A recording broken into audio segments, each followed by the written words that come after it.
Oke, kembali lagi di podcast Under the Table.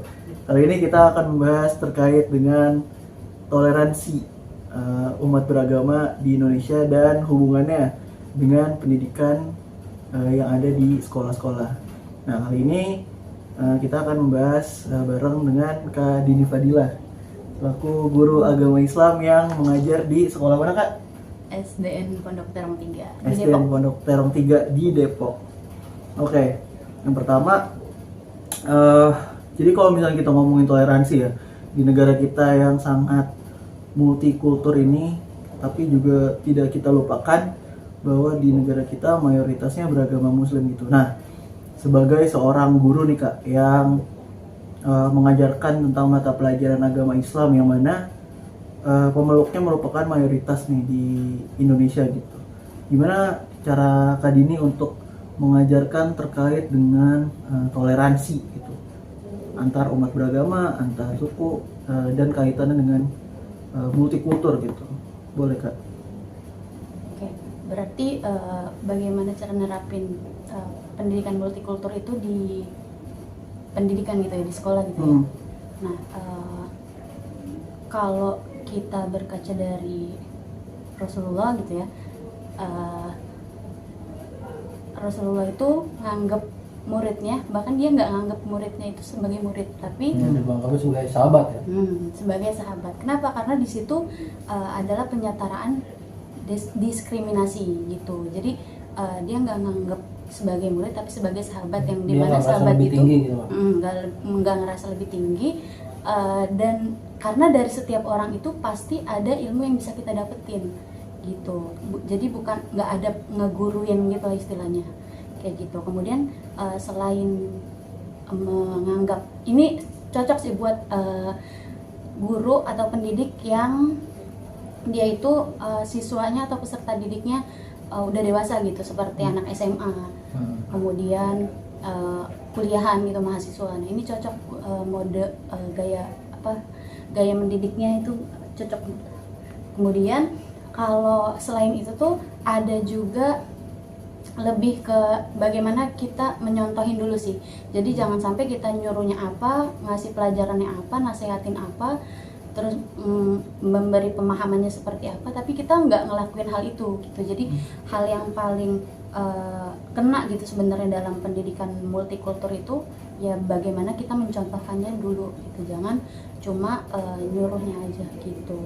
Kemudian ngajarin juga sih gimana hubungan yang baik gitu, ngejalin hubungan yang baik. Kalau misalkan kita nggak mau diledekin, ya kita nggak usah ngeledekin, karena apa yang kita tuai itu yang kita dapat, termasuk kepada bagaimana kita bersikap gitu.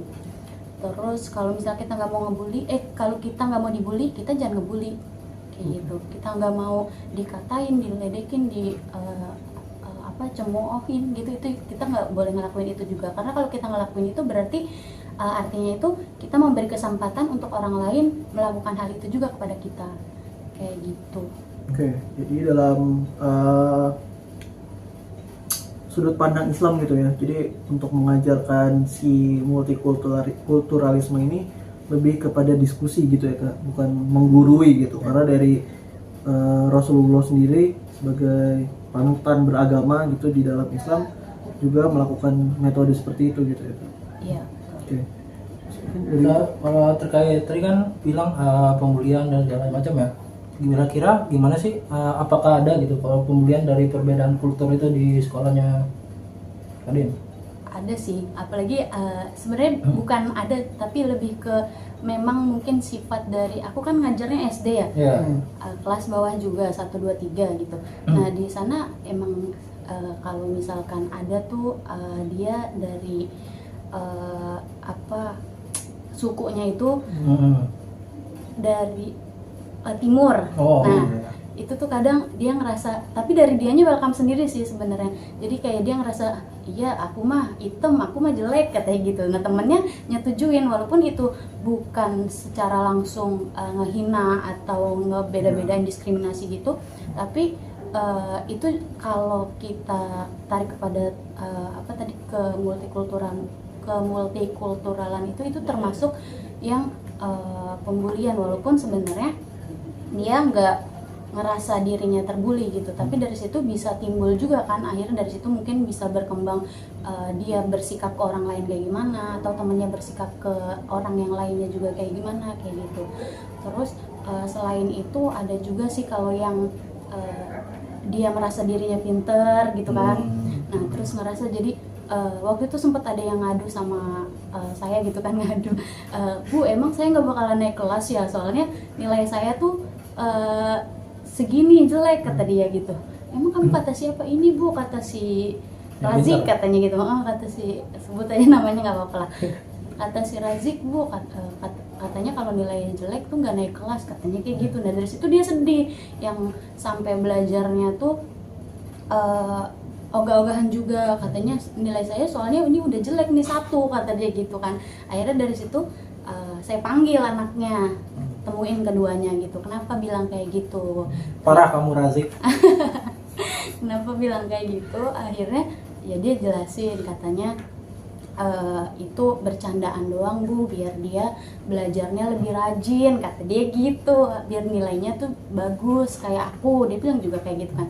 Terus dari situ, nah itu kan udah mulai tumbuh apa ya, rasa apa tuh, dia lebih unggul daripada orang lain. Nah sebenarnya dalam pendidikan multikultur itu rasa yang kayak gitu harusnya bisa kita kendaliin gitu. Nah waktu itu sih aku cara mendekati si anak ini yang merasa lebih itu, nasihatin dulu sih,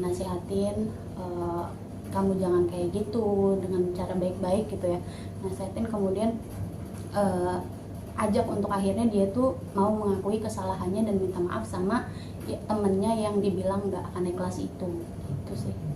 Ya, kalau kayak kalau udah menerima, kalau menurut saya sih sebenarnya nggak apa ya, nggak bisa dikatakan pembulian juga ya.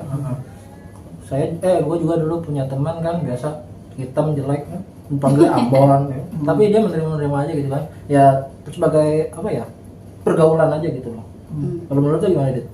Ya menurut gue sama sih, jadi stereotip ataupun tindak rasisme dalam multikultural, kalau misalkan si subjek yang penerimanya nggak ngerasa ataupun udah menerima, sampai di titik itu pun menurut gue nggak jadi masalah sih, kecuali kalau misalkan emang si penerimanya itu belum sepenuh hati untuk nerima, dan dia masih apa ya, masih mungkin ada sedikit etnosentris gitu, bangga akan sukunya, akan rasnya dia gitu. Terus pas dikatain ataupun ada ejekan yang berbau rasis rasial, jadi agak sensitif gitu.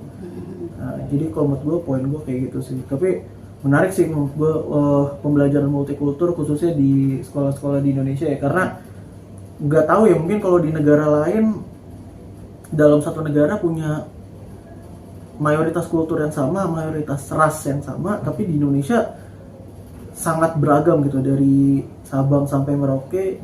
Bahkan di satu daerah yang sama aja itu bisa jadi ada multikultur event gitu. Misalkan kayak di kemarin waktu pas kita ke Indramayu Cep. Ya. Jadi di Indramayu itu ada, walaupun di satu daerah itu ada 2 ethnicity dengan 2 bahasa yang berbeda, dialek yang berbeda. Bahkan Sunda bukan sih? Sunda Jawa. dan Jawa. Jadi dalam satu daerah pun ada multicultural things itu gitu. Jadi segitu kayaknya negara kita, jangankan sama daerah yang beda pulau, di daerah yang sama pun ada gitu, banyak. Bahkan dalam satu rumah pun bisa kejadian gitu. Jadi yang bapaknya misalkan katakan Campuran ya? Iya, orang Batak, ibunya orang Ini Sunda. produknya Nah, ya, contohnya. Batak Sunda. Nah, bisa dijelasin nggak Kak, kalau misalkan di dalam lingkungan paling kecil di keluarga, di dalam rumah tuh, yang ibunya beda, bapaknya beda, sukunya beda, background keluarganya beda tuh, pembelajaran multikultur kalau berangkat dari keluarga tuh kayak gimana Kak?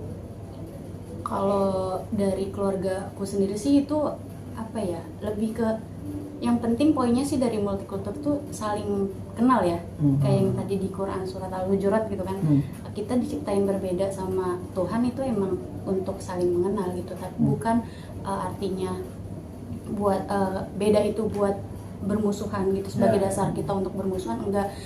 Kalau misalkan semuanya sama itu kan pasti aneh gak sih? Coba bayangin kalau misalnya manusia nih ya, kita nih Mas Radit sama Mas Rian kan laki-laki, aku perempuan tuh perbedaan yang nyata. Bahkan dari dalam satu satu keluarga, satu etnis, satu suku, kalau semuanya wajahnya sama gimana? Aneh kan?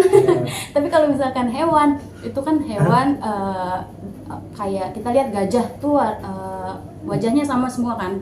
Tapi kalau manusia enggak. Kenapa enggak? Karena emang itu diciptain untuk kita saling kenal. Nah, poinnya dari keluarga sendiri itu gimana cara mengenal orang tua tuh sikap karakternya kayak gimana.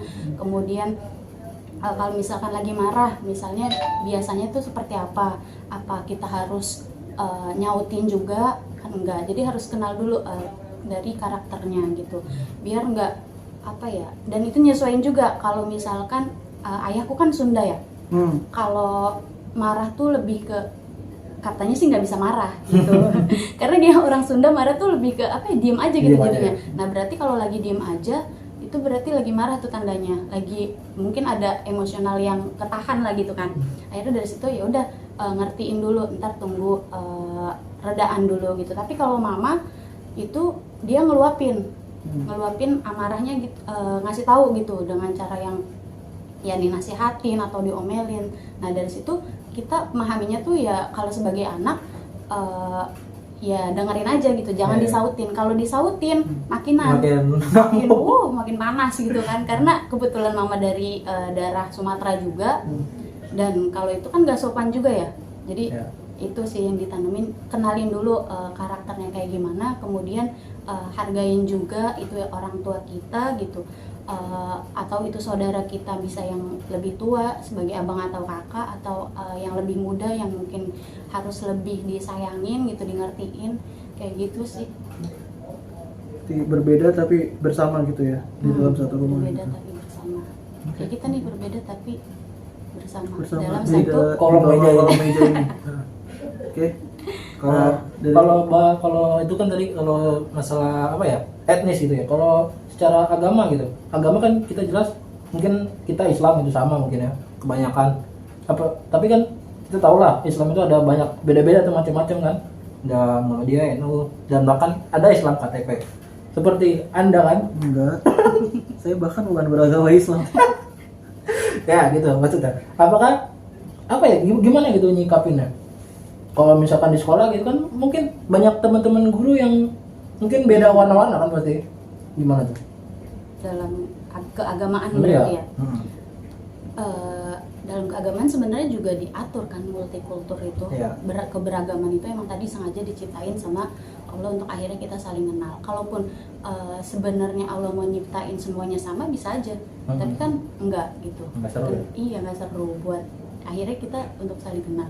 Nah, terus kalau dalam hal beragama tuh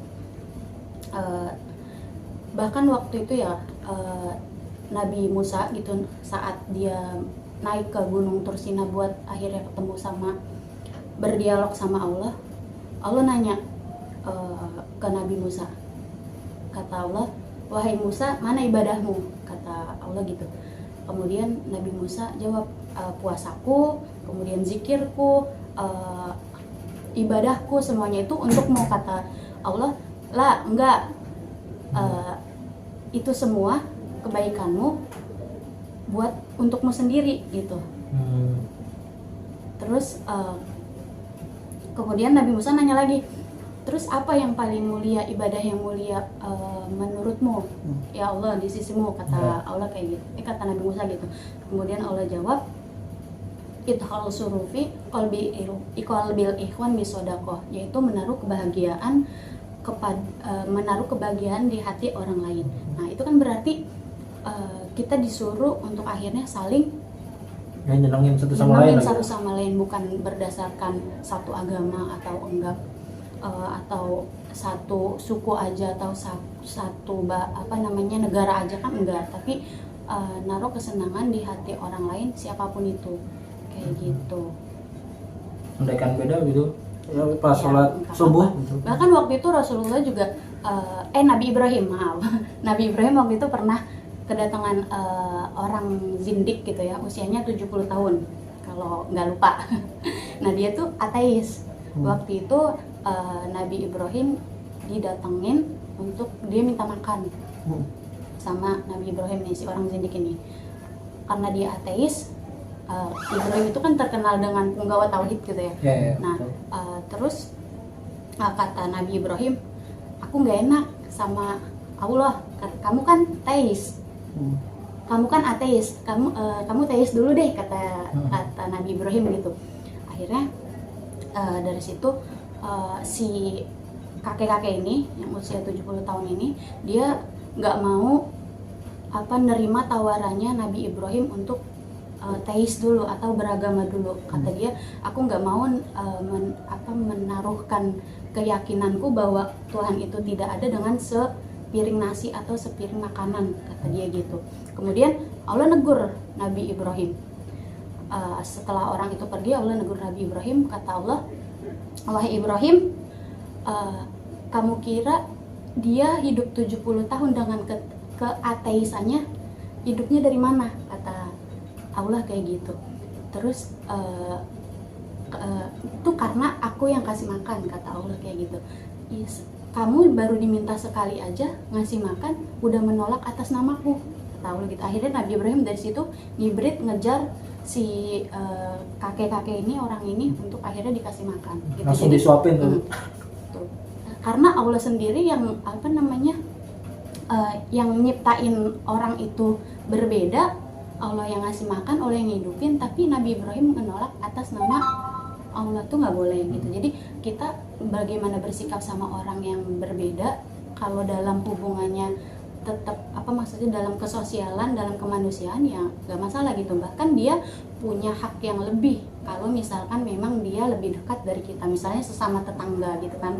Nah itu dia punya hak tentang kemanusiaannya terhadap kita kayak gitu, pertolongan. Jangan karena misalnya kalau kita kan kadang di Indonesia nih beda parpol gitu kan, beda parpol, janganlah, jangan dibantuin lah, jangan ditolongin, dia partainya ini gitu, partainya yang itu Dia gitu kan. pendukung itu. Nah, gitu, itu dimusuhin. Apalagi kalau misalnya ada yang meninggal apa yang gimana, dia mah bukan Islam gitu kan, gak usah lah diiniin, gak nyampe juga misalnya gitu. Tapi kan kalau misalkan kita tarik lagi, takziah itu kan untuk menghibur, bukan akhirnya kita menyepakati atau menyetujui ajarannya, tapi lebih ke menghibur gimana agar dia tuh yang lagi bersedih jadi senang lagi gitu. Jadi ternyata ada yang peduli, ada yang nemenin kayak gitu.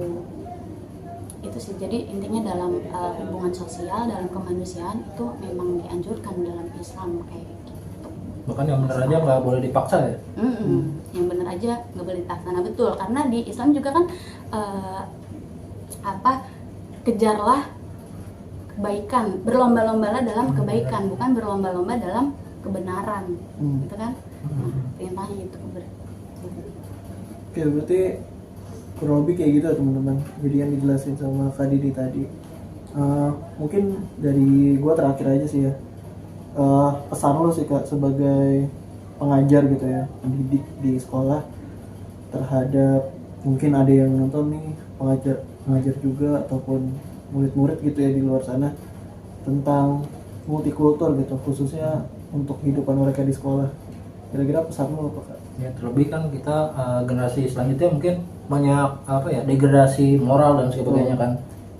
Juga kultur yang kita lebih dekat gitu kan, lewat internet kita bisa bully-bully lewat internet lah, tipis-tipis lah gitu. Gimana tuh? Saya ngutip sih dari Habib Jafar gitu ya.